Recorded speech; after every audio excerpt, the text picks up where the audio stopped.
I'm sure this has state-of-the-art insulation, and that's efficiency. That's how you don't use more energy. And that, Michael Bose, I'd like to introduce Bobby Williams. He's one of the candidates for the state senate seat that's being evacuated by Jay Kahn. He's here tonight. He's done a heck of a job. It's going to be tough shoes to fill. So, Bobby, I'll let you introduce yourself and tell us all your policies. Excellent. Thank you very much. Thank you, everybody, for coming here. Thank you to the Swanzey Downs for putting this together. What a great event. We really have a good crowd.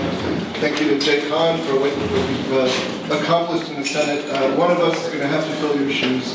That's not going to be so easy. My name is Bobby Williams. I'm running to be your state senator. Currently, I'm a city councilor up in Keene. I know a lot of people in Swanzey don't know a lot about me, so let me tell you about what kind of city councilor I am. I represent Ward 2 on the Keene City Council, which is Ward 2 is on the east side. There's 5 wards in Keene. While I work on behalf of the entire city, everybody on that council knows me as the guy from Ward 2, because I'm always sticking up for Ward 2. Ward 2, we have some great neighborhoods. It's a fine place to live, raise a family as I'm doing. It's also got some challenges. Some of the poorest areas of Keene are in Ward 2. It's a low-lying part of town. We've got problems with flooding. We've got some of the worst infrastructure in Keene. A lot of the housing stock is in really bad shape. So I've been very active on issues like housing and flood control. The sidewalks in Ward 2 are some of the worst in the city. On the council, people have started calling me Mr. Sidewalk because I'm just relentless and let's fix these broken sidewalks. And I won't stop pushing for it. I'm telling this because I want you to know that I will be the same kind of state senator for District 10 as I am a city councilor for Ward 2. I will be relentlessly focused on the needs of the district. So what are those needs? Well, housing is a big one. People need places where they can afford to live. Employers need to be able to hire people from out of state and have them come here and find a nice place for them to have a family. Transportation is another problem we face here. It seems like every year traffic is getting a little worse. As the region grows, we need to make sure that we can absorb that change. I think there needs to be a regional bus system that can take people from Swanzey to Keene. It can take cars off the road, even if you aren't going to ride the bus. Just knowing that there's a bit less traffic because those buses are available to the people who want to use them. We've also got systems like the rail trails around here. That's very important from a transportation perspective. I'm big on e-bikes. I think that they're a major component of our future transportation. Being able to take a bike in and around this region is one more way we can get some cars off the road and be a little greener. We need to be able to connect via bus with the Amtrak system in Brattleboro. We need to be able to connect to the airport in Manchester. These are the ways that we can connect to the outside world. Another problem we face in this region, in this district specifically, is problems associated with the aging of our population. We need better housing options for the elderly, and we need more support for family members who are taking care of elderly or disabled loved ones. Southwest New Hampshire has the highest rate of Alzheimer's and dementia in the state. We need to do something about that. My father died after years of experiencing dementia, so this is an important issue for me. We need to be a dementia-friendly community. There's a lot of other important issues to me. Protecting the environment, I'm big on defending public education. But what I want you to take away today is that I will stand up for the needs of the people in this district, just as I've stood up for the people of Ward 2 on the Keene City Council. And I think that's really a lot of what people want from their senator. I hope that's what you want, and I hope you'll vote for me. The primary is September 13th. Thank you very much.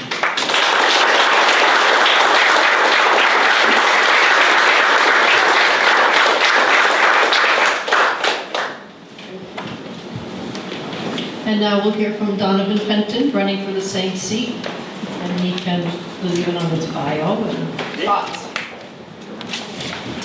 Thank you, Jenny, and thank everyone for being here today and hosting us. My name is Donovan Fenton. I see a lot of familiar faces here, but also a lot of new ones, so I'll tell you a little bit about myself.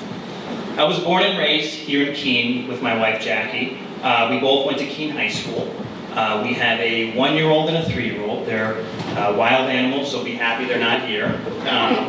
I snuck away for a little bit to go to college and graduate school. Came back and worked full-time in my family business.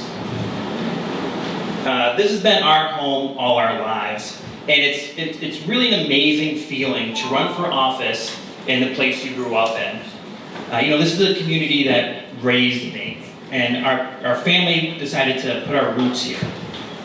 And that's really what my campaign is about, fighting for the community that is our home. It's an amazing feeling when you knock on someone's door and they say, "Hey, Donovan, I taught you math," or they coached you in Little League. I knocked on someone's door the other day and they said, "Man, I was terrified when you got your driver's license." So it's those awesome connections that I have. And I first ran for the House in 2016 to give a younger voice to the legislature. I was one of 4 under the age of 40. Now, if I'm elected to the state Senate, I'll be the only one under the age 40 if elected. During my 3 terms in the House, I got married, we had 2 children, and I bought a house. So I've seen firsthand what young families are struggling with, because I'm living it right now. My wife Jackie was a daycare teacher when we had our first son, Harrison. We did the math, and her full-time wage was less than the cost of daycare. So let that sink in. Her full-time wage was less than what it costs for childcare. Our other son, Cooper, is on a wait list for childcare right now. Parents across New Hampshire cannot find a job because they cannot find the resources they need. I sponsored a bill that would help businesses ease that burden of childcare for employees, and it was shut down because the other side didn't see an issue. They instead decided to lower our business tax. And as a business owner, I will tell you, the business profits tax isn't what's affecting our economy. It's parents who cannot find the resources they need. Right now, we're witnessing a national effort to define, dismantle, and privatize our public education. We have an extremist group here in New Hampshire who places their political ideologies above our public school students. We heard a proposal that would have removed art, music, health, world languages, and physical education from our public school curriculum. We need to invest in our public schools and our teachers, and that's what I'll do, and I have done the past 6 years in the House. In the State House, food and water are not allowed in our chambers. But do you know what you can have on you? Your gun. Yeah, let that sink in. My first term, I sat next to a man who had a gun right on his hip.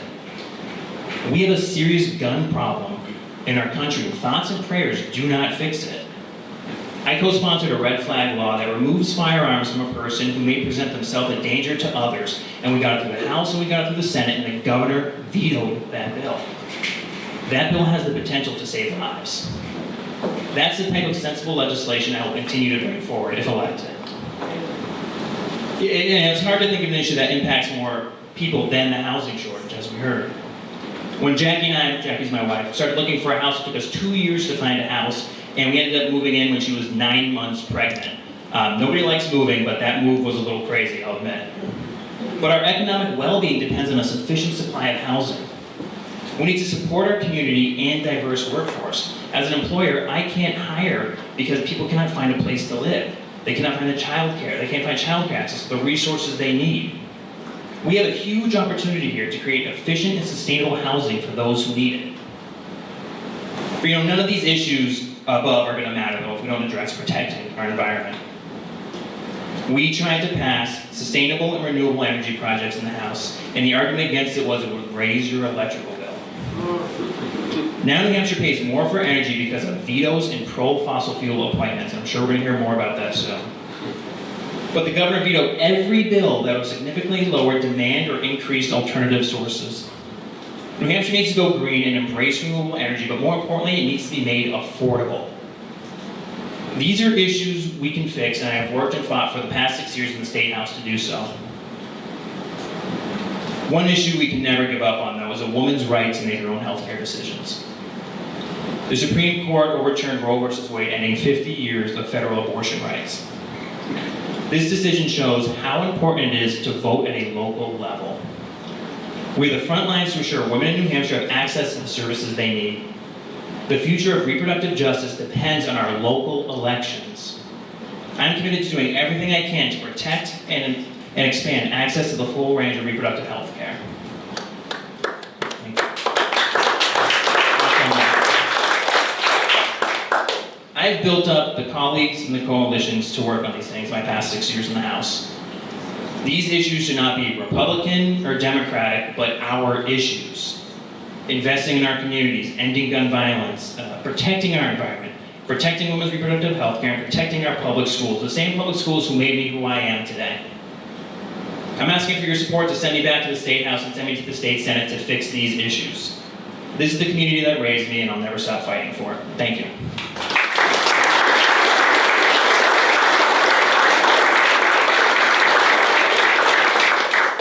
Saying. Thank you, Donovan. And now, give a warm welcome to Dr. Tom Sherman, please.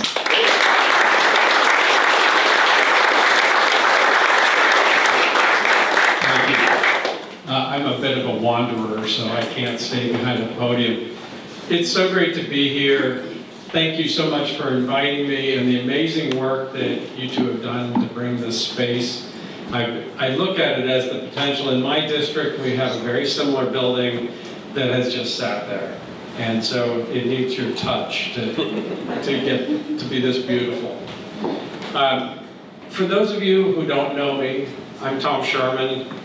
I've been a doctor for 35 years, a state rep, a state senator, and now I'm the Democratic nominee for governor. And that's really news, because this is the first time since Maggie Hassan that we don't have a primary. And that's been so important because I can go across the state and stand here with all the state rep candidates, the state senate candidates, the executive council candidates, and we can all work together to make sure we get New Hampshire back on track and that we move forward as a state. I would just love to have, I know we've had the state senate candidates up, but can the state rep candidates all stand up just so everybody knows who they are?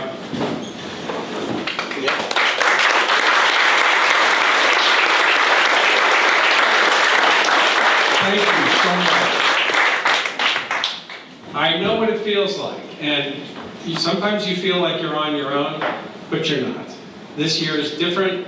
I was on the Blue Hampshire Task Force, and we are with you. So I'm really excited that you're here tonight. And the state senate candidates, you have two great candidates, and it's going to be a tough choice, but I know you'll make the right choice here in Swanzey. My love of service, my passion for service started as an EMT in high school. As a volunteer, and I think Donovan was talking about what it was like when his teachers saw him out driving. If you can imagine, my teachers saw me driving an ambulance at 17. That's frightening. But from that, I knew that the rest of my life, I wanted to devote my career to service, to helping others. And in my 35 years as a doctor, I really had two absolutely critical take-home lessons. The first is that every single relationship has to be built on trust. You don't want to go to a doctor you don't trust, and I don't want to send people to doctors I don't trust. So that relationship was between me and the patients, it was me and their families, and with colleagues. And the other major take-home lesson is that every patient, I had to learn active listening. I had to practice active listening, because if I didn't, I'd miss a diagnosis. And that's the worst outcome I could possibly have. But those two skills, or those two ways of sort of guiding your life, are critical for the legislature. In the House, I found that building relationships of trust and active listening was what allowed me to actually reach across the aisle and get things done and lead on those things. And those things that we were able to lead on, Medicaid expansion, lowering prescription drug prices, and taking and setting some of the toughest standards on drinking water in the country. And finally, making sure our firefighters were safe from really dangerous chemicals called PFAS. Those are the things that we've been able to accomplish, all of them bipartisan, all of them being able to listen and build trust. And so I've been going across the state, just like tonight, and I've been listening. And what I've been hearing across the state is that people are really concerned. Families are concerned, as Donovan was talking about and Bobby was talking about. Families are concerned about whether they can even stay in their own home. Skyrocketing cost of property taxes, 15% in Sununu's 6 years. 15% increase statewide in property taxes. And the other cost, energy, now doubling. We've heard earlier that a lot of this had to do with Sununu's vetoes, but energy is doubling. That's natural gas, that's oil, that's electricity. And that's because we weren't paying attention 3 years ago when we passed all those bipartisan bills and the governor vetoed them. And the third one that's going up that's so critical is housing. And we've heard about that too tonight. People can't find housing. People want to downsize. They can sell their house, but they can't downsize because there's nowhere to downsize to in New Hampshire. So when we think about that, and we think about what families are going through, I've also been listening to parents. And parents have been talking about how there's no child care. And they're worried about the quality of their public schools. It's pouring rain out.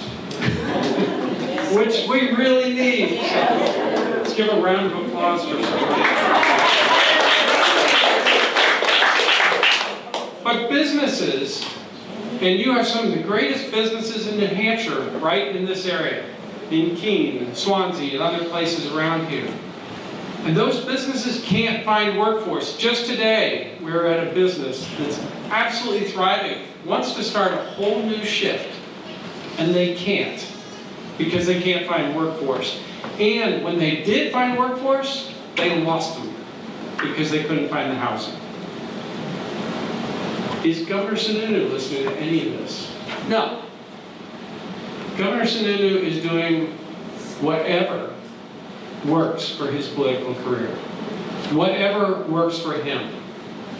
He has repeatedly caved to right-wing extremists. And one great example that I've been fighting against for years is taking away a woman's right to make her own health care decisions. That's critical. And as a doctor, I sit back and I say, now 50% of the population has lost their ability to make their own health care decisions. And Sununu owns it. The Sununu abortion ban forced women to have an invasive, expensive, and medically unnecessary procedure if they wanted an abortion. Is that the New Hampshire you know? Is that the New Hampshire that we all love? Where the state, not the doctor, the state is telling you you have to have a transvaginal ultrasound if you want an abortion, if you need an abortion. No exceptions for rape, no exceptions for incest, no exception if the fetus won't survive outside the womb. None. You were forced by the state of New Hampshire to carry that fetus to term. That's cruel. Sununu owns it. Don't ever forget that. And is that the kind of person you want for governor? Somebody who will do that, who will get right between you and your doctor and take away your right to make those very private and personal decisions? Is that what you want?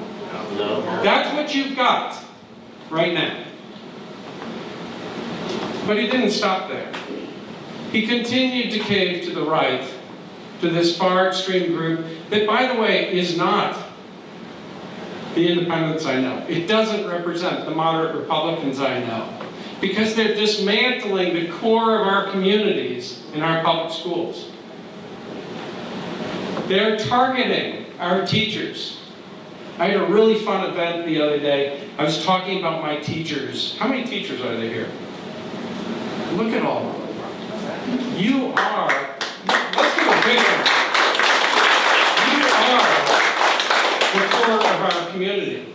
So I'm out in Cornish, New Hampshire, talking about Mrs. Jewell, Mrs. Binder, Mr. Jose, Mr. Gaynor, and a woman comes up to me afterwards and goes, "Where did you go to elementary school?" And I said, "Hindley." She said, "So did I." Well, Hindley's in Connecticut. And out in the middle of this farm field in Cornish, there were two of us, Hindley grads. I could sing the fight song for Hindley, but I'll spare you. But that's what teachers mean to me, and I know they mean to all of us. That's what you've done for the people of New Hampshire, for the kids of New Hampshire, even if you have to watch Donovan driving around when he turns 60. I'm a good driver now. And I'm sure Bobby had the same thing. Don't follow me up. But he didn't stop there. Sununu has defunded our public schools. I don't know if you remember this. He says he can't veto budgets. He vetoed a budget in 2019. He vetoed a budget with $134 million of additional state funding for public schools. He vetoed that. There was another $20 million. He vetoed that. It finally made it into the compromise budget. But this time he cut $50 million from the public school budget at the state level. And he didn't stop there. He went on to education freedom accounts, the most expensive, or one of the most expensive voucher programs in the country, sending our taxpayer dollars to private and religious schools. That's the new, but that's not New Hampshire. Finally, on the economy, he has one tactic that he uses on the economy. Give tax breaks to my wealthy friends and donors, his wealthy friends and donors, and continuously cut taxes for large out-of-state corporations in the majority. The whole time, your property taxes are skyrocketing. And this last budget, he made sure that they continue to skyrocket, because rooms and meals tax were increased. The amount coming back to towns was actually decreased by 25%. 25%. That directly means that you're going to have more property tax burden from the state. And there's more. But when you look at this, and you look at the problems in the state, you look at the problems like child care. He's sitting on federal child care money that he's not spending to help our child care needs. Look at housing. Our rental assistance, federal rental assistance, gotten for us, that's not good English, sorry teachers, by Annie Custer, Maggie Hassan, Jean Shaheen, it expired. It had to go back. And most of all, last winter, we had over $200,000 of federal money for children, for nutritional assistance. He said, we don't have any children with nutritional needs, and he sent it back. That is Governor Sununu. That's the real Governor Sununu. We can't trust him on women's rights, on women's health, on anyone's health, anyone's ability to make their own health care decisions. We can't trust him on the core of our community, which is the quality of our public schools. Look at Frank Edelblut as one marker of that. That's the Commissioner of Education, if you don't know who that is. He homeschooled his children. His favorite college is Patrick Henry College, where the only science course is creationism. That's our Commissioner of Education, appointed by Governor Sununu. But imagine if you had a governor who actually you could trust. Imagine you had a governor who cares about you and about the state of New Hampshire, who really wants to fix problems and has a track record of problem solving.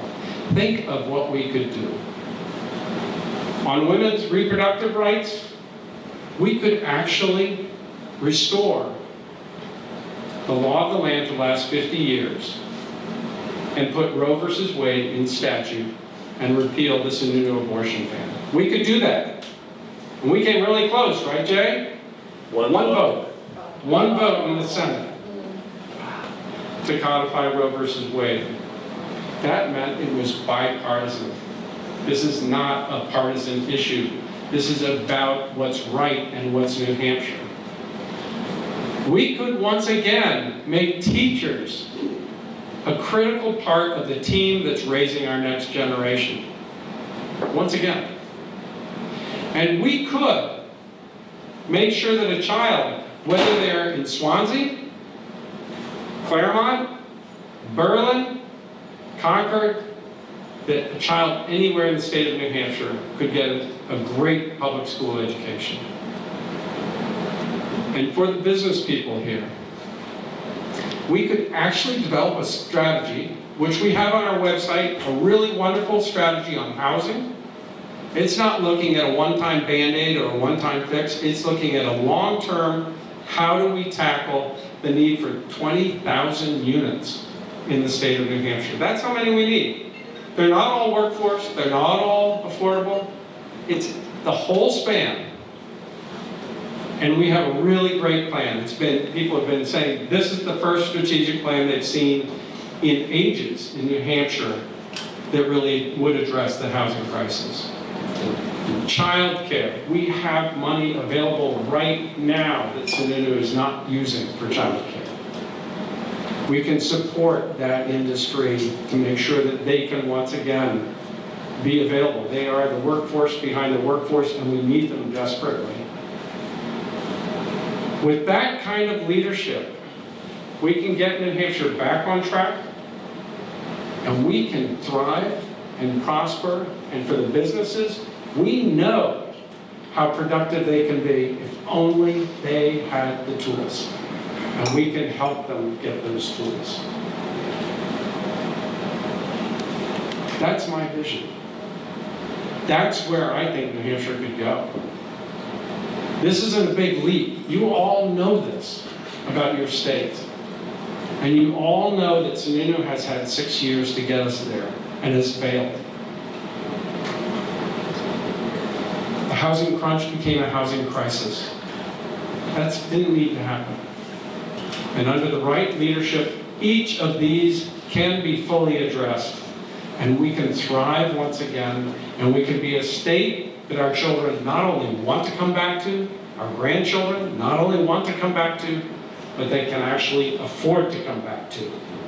Thank you so much for coming tonight. I'm happy to take some questions.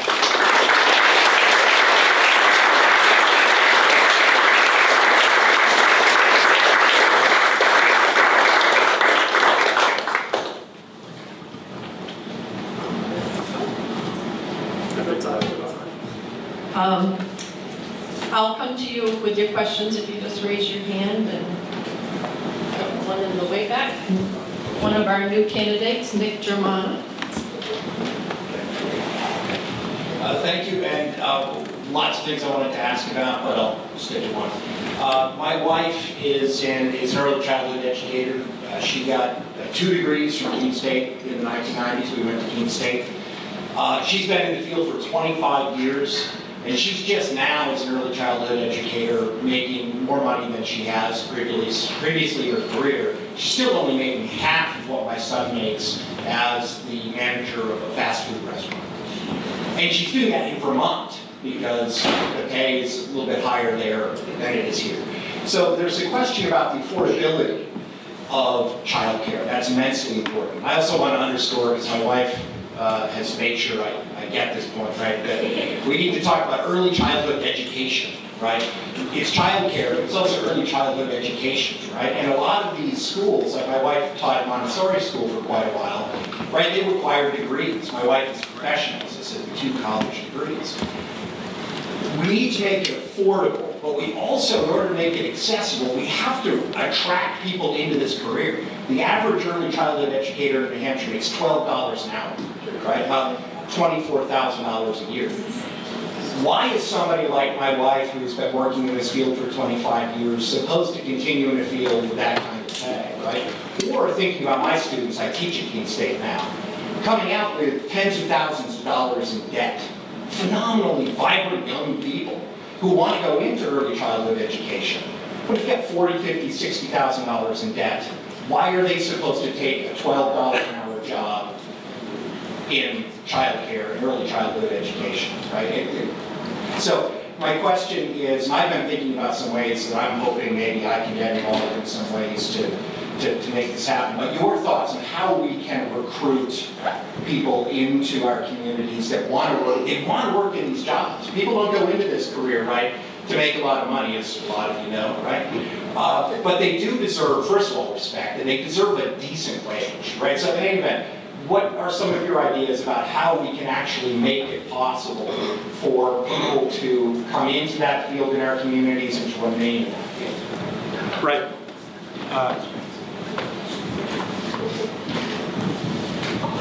So my mother, Jean, ran the largest preschool in Connecticut for many years, and then went on to become an early childhood therapist. And she died a couple of years ago. But her mantra, what she used to drive into me, not only did she figure she made all her mistakes on us, and then she was able to go and have a great career after that. But what she did say was that those years are the critical years in launching any child into adult. And also, she said, that teachers of those children know clearly which children are in distress and need extra help. So, we do not have pre-K in New Hampshire in a robust way. Not only do we not have it, some towns have elected to do it, but the vast majority, some of them are still trying to fully accommodate kindergarten. But as Jay knows, I put in a bill this year. I called it Jean's bill after my mother. I didn't realize my dad's name is Bill, so Jean's bill is kind of tough. But that bill would have created the framework to accept federal funding, which was potentially, and still is potentially, going to come to help us create pre-K. That time is absolutely critical for each child and their development. It would have cost nothing, and it was killed in the Senate. That bill was killed in the Senate. But to answer your question, we have to think about, as a state, what are our values? We made some progress on the healthcare side with Medicaid reimbursement in 2019. We were losing people in the healthcare field to Walmart or to a fast food restaurant because they could make more than they could in our community mental health centers. And we increased Medicaid by 6%. I think we need to take a look across the board at all these professions that we're deeply under reimbursing. $24,000 a year in your family, if you have any children, that puts her income below the federal poverty limit. That's remarkable. So I agree with you wholeheartedly. I look forward to working with you to make sure we address those kind of inequities. But the other thing that we need to be doing is we need to be restoring the pipeline of people who start in high school and are interested in early childhood. Senator Khan and I were talking about how Frank Edelblut has defunded those programs in our technical schools. That is the exact wrong direction, and we have to correct that. So I'd love to work with you on making sure that the reimbursement is enough to support the industry.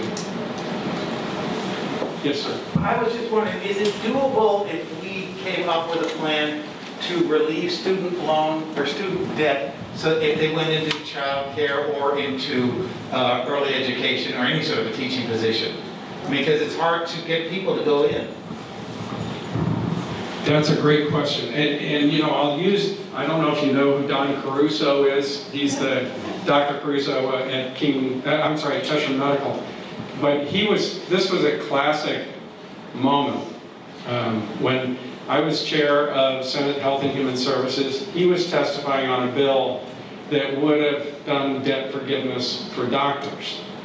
And Keene, as many of you probably know, or Cheshire, has been trying, or had been trying to get a psychiatry program for years. And eventually what they did when they couldn't is they closed that wing. But he was testifying, and the Republican on my committee asked him a question. He said, we did a bill. In fact, we passed it. It's a law that we are going to help with the cost of education. And Caruso got this, Dr. Caruso got this slow smile on his face. He said, yeah, but you never funded it. You can have all the policy in the world, but if you don't put the funding behind it, it's not going to happen. But you are absolutely right that the way, it's not all about salary. It's also about loan forgiveness. It's about making sure that you can afford that everyday, those everyday costs. Every single physician they lost in that psychiatry program, when they would come and interview, they asked about loan forgiveness, and it wasn't available. Had it been available, you would have had a psychiatry program at Cheshire Medical. That was the take-home message. You're absolutely right. And the combination of these two, you know, getting salaries above federal poverty line, that's a big step in the right direction. But loan forgiveness will also, that's a driver, sometimes even above salary. Other questions for me? Are there any? Yes. So do you have specific things that you're in favor of in the energy department? Yeah. Like subsidies for renewables to keep those developing, and carbon fee and dividend, or, well, that's more of a national level, but what are your thoughts about that? So I think the irony of the governor's stance on this is he said he was vetoing all those bills back in 2019 to protect the ratepayer. Where is the ratepayer now?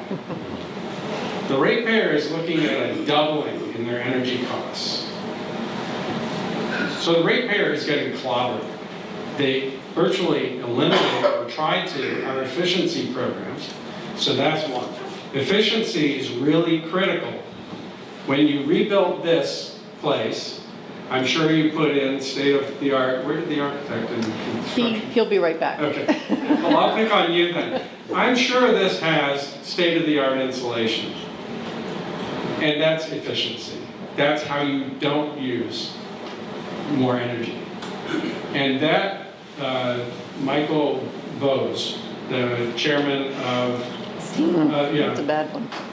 he and the governor went in front of the PUC and pressured them and pressured them and pressured them, and they pulled the rug on our statewide efficiency program, New Hampshire Saves. And Concord was just about to launch one of the most robust efficiency programs in the state's history. And they pulled the rug out from under that. Almost a year later, Concord is able to move forward, but with a much weaker program. And that program required an act of the legislature because the PUC was not participating. And the governor said, see what I've done? I've got this great program. You may have noticed this about him. He's the guy who's pro-choice on Monday and doing more for the pro-life movement in New Hampshire on Thursday, and on Sunday saying, oh, by the way, I'm not going to guarantee that I won't put in further restrictions. That's all one person. Really remarkable how flip-flopping he is. And on energy, it's the same thing. So, efficiency, embrace all the advances that we've seen in renewables since then. Solar, hydro, wind, and offshore wind. I serve on the offshore wind task force. And then the third one is making sure we do as much as we can to invest as much as we can from what's called RGGI, which is the Regional Greenhouse Gas Initiative, making sure we're putting that money back in. All of these are strategic investments. That's what's really critical about any program when we're looking at this. Our housing program is a strategic investment. All of this energy is not only a strategic investment in our energy rates and costs, but also in our environmental future. On the Seacoast, which I represent, we know sea level rise. We know nor'easters are clobbering us every winter more than they used to. And our fishermen down at Rye Harbor know that their lobsters are moving up to Maine. We know that. And it's not just a cycle. This is climate change. This is global warming. This is a huge problem. So the last one that I would say is what's called procurement. And procurement is where we leverage the energy we buy to get cleaner energy. Maine, Vermont, Massachusetts, they all do it. We don't. The governor vetoed it. But this is the way we actually embrace our renewable capacity while also making sure our energy prices and costs are as low as possible. And there's more we can do, but it gets even further into the weeds. So there's an awful lot, and I know you know a lot about this. So I hope those are It's good for now. good for now. Great. I'll come back. Once we get all those done, we'll come back. See you the next stop. That's right. I think Fran over there had a question. Great. Can I ask you mentioned that property taxes have gone up 15%. What sort of tax structure would you favor in the city? Great question. So the question was, property taxes have gone up 15%. What sort of tax structure would I favor? We have had budget after budget with multiple hundreds of millions of dollars of surplus in New Hampshire. I do not believe we need an income tax or a sales tax. I do believe that we need to stop giving tax cuts to wealthy friends of Sununu and to out-of-state corporations. And we need to put the money back where we know how to do it. And by the way, we did it in 2019, but the governor vetoed it. We know how to put money back in the pockets of the property taxpayers of New Hampshire. We know how to stop downshifting and actually start recapturing some of what was our responsibility historically as a state. So an example of that is municipal pensions. Municipal pensions were a deal between the state and the municipalities. We were supposed to pay 30% of the municipal pension load. That's how we attracted them to the whole program. In 2011, the O'Brien legislature took it from 30% to 0. And any of you who were on your select boards at that time probably remember the sticker shock of that. Rennie Cushing, who was a dear friend of mine, who died this year, was minority leader in the House. He put in a bill that would restore 15%. 15%, well, you say that's not a lot. Well, to the city of Nashua, it's almost $10 million in their budget. That's a lot of money. And I'm sure in Swanzey, it would be a lot of money if 15% of your pensions were now covered again. We did settle on a one-time 7.5% covering, but that was with lots of struggling, and it's only once. Whereas the tax cuts for the corporations is permanent. We have to change that. We have to rethink that. No one knows better what to do with their money than the people of New Hampshire and the businesses of New Hampshire. We have the money to return that to the people and give that property tax relief.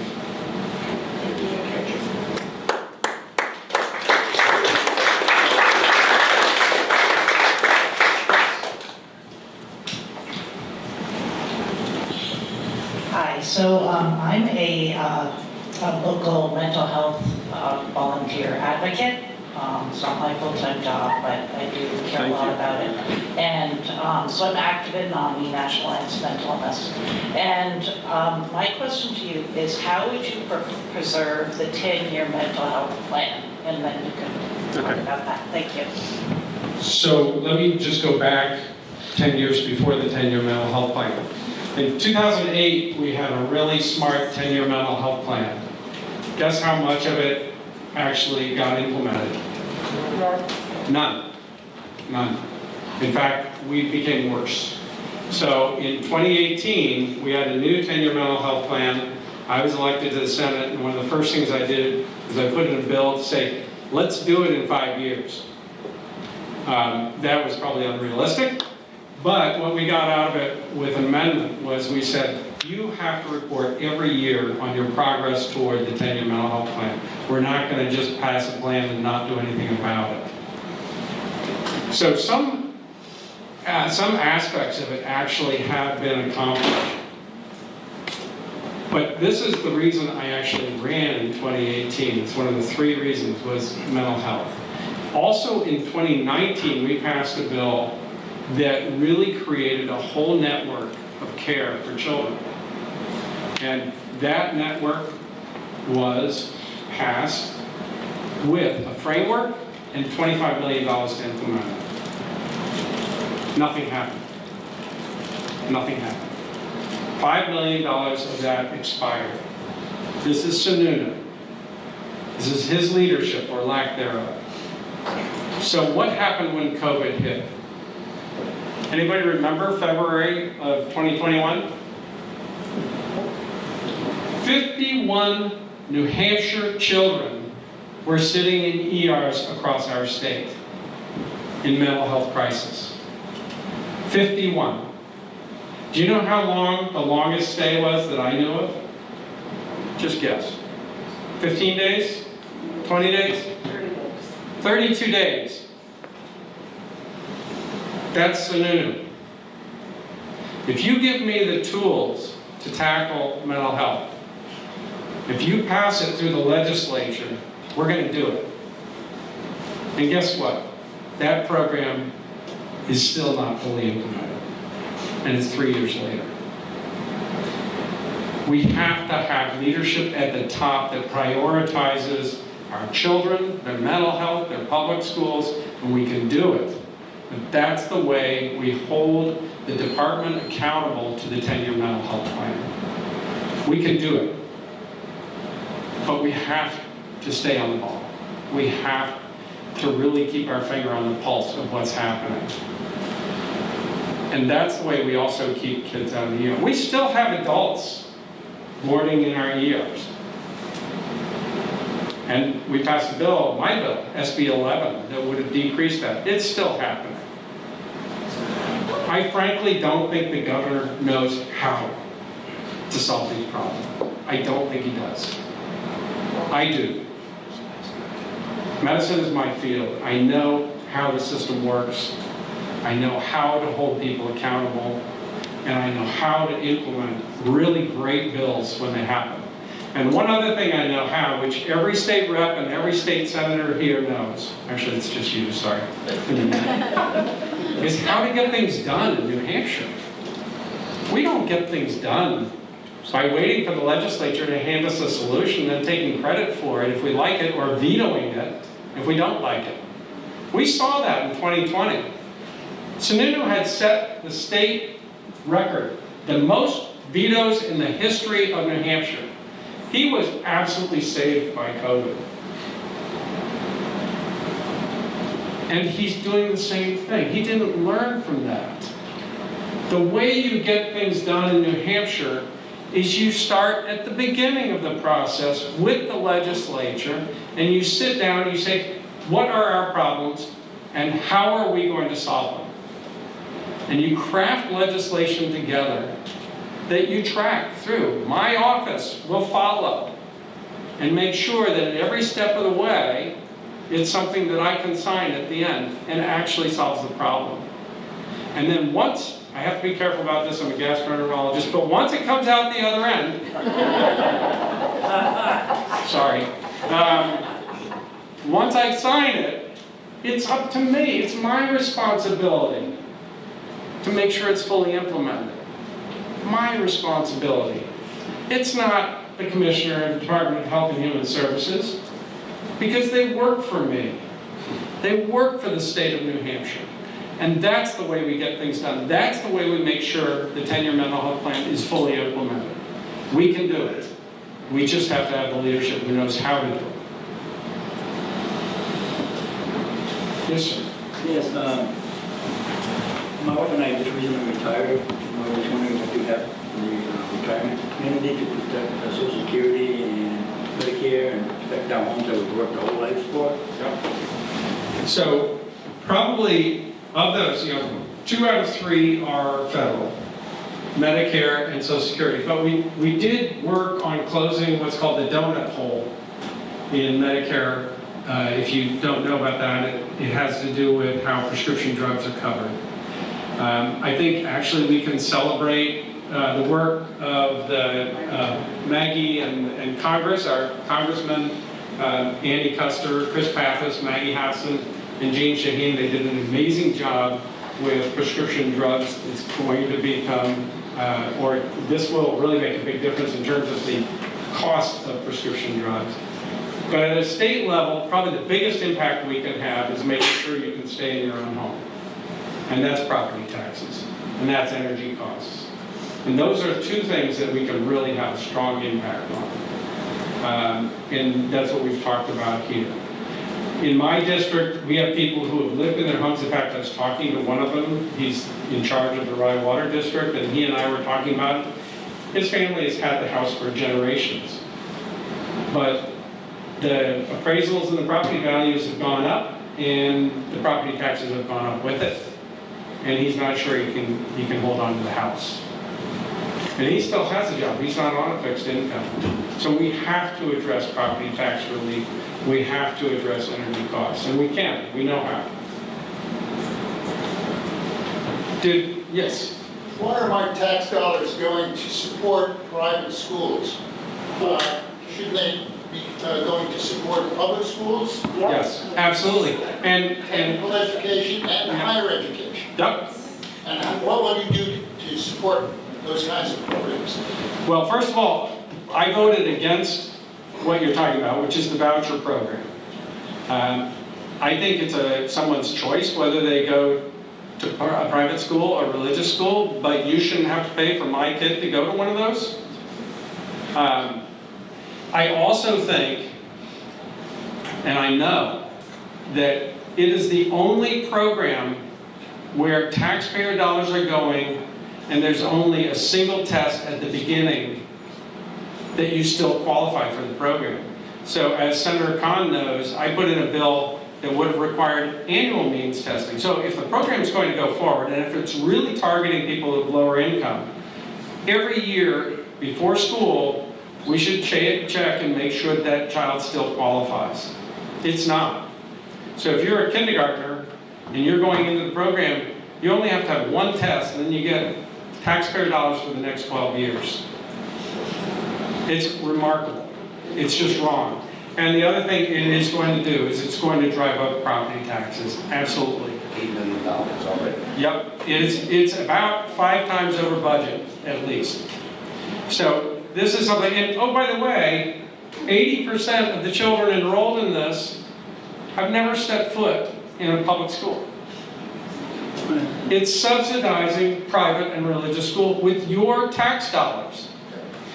And when I brought that up with my means testing bill, and I said, a child on Medicaid or SNAP, which is food assistance, their parents are tested all the time, whether they still fit. And I'm sure some of you know that.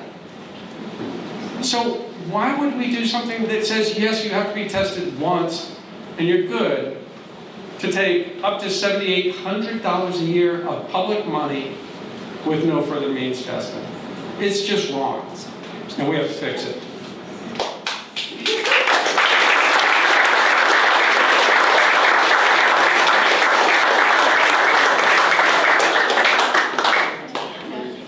Does anyone have a question for Bobby Williams or Donovan Fenton? If not, I'd invite you to have a drink before you leave. Don't get dehydrated on me. And my husband will give a brief tour of the building shortly. And I'd also just like to introduce some of the candidates. Eli Rivera is our sheriff and has been for quite a while.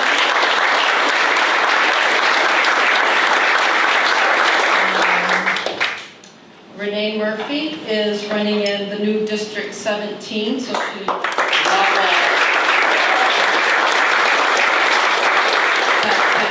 is Swanzey, Richmond, Winchester, Troy, and Fitzwilliam now instead of Marlborough. So that got redistricted. Lucius Parshall represents Marlborough and Harrisville, Nelson, Sullivan, and Roxbury. that's the new district, right? Nick Sherman is District 1, is that correct, in Keene? Yep.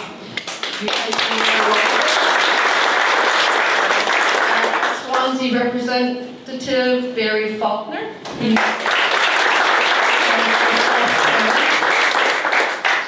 In the back is Bruce Tatro, a former rep, and he's going to take my place.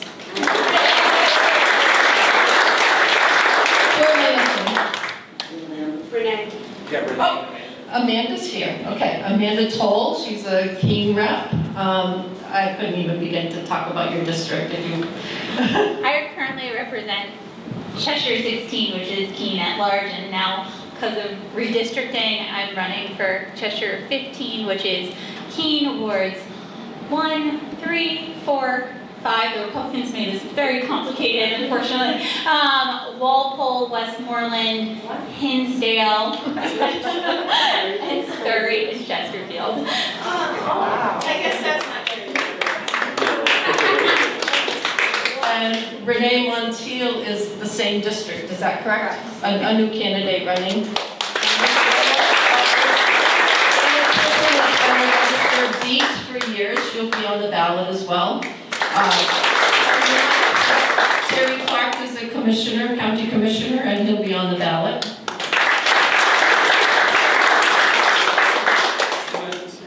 Yep. Are there any more state reps that haven't been candidates?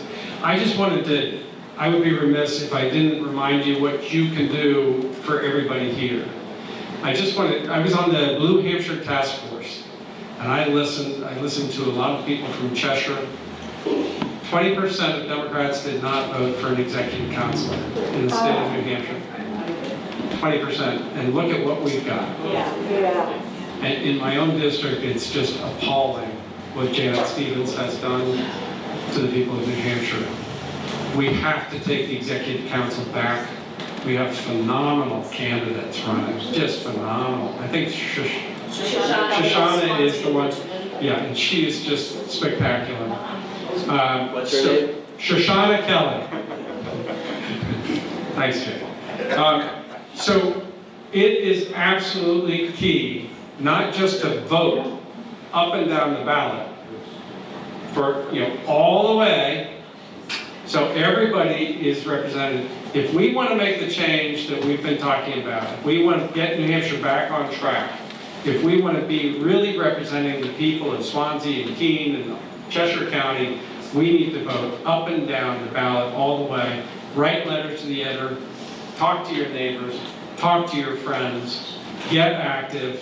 As Billy Shaheen used to say, you all have to work really hard between now and November so we can work really hard for the next 2 years for you. So please, take Billy Shaheen's advice. Thank you. Thank you all for coming. The local headquarters in Keene, Democratic office, James Speak over there. He can help you. It's in that little street by Pavlov. Cindy's. And thanks for coming. Have a drink, and we'll have a tour now if you want to. Or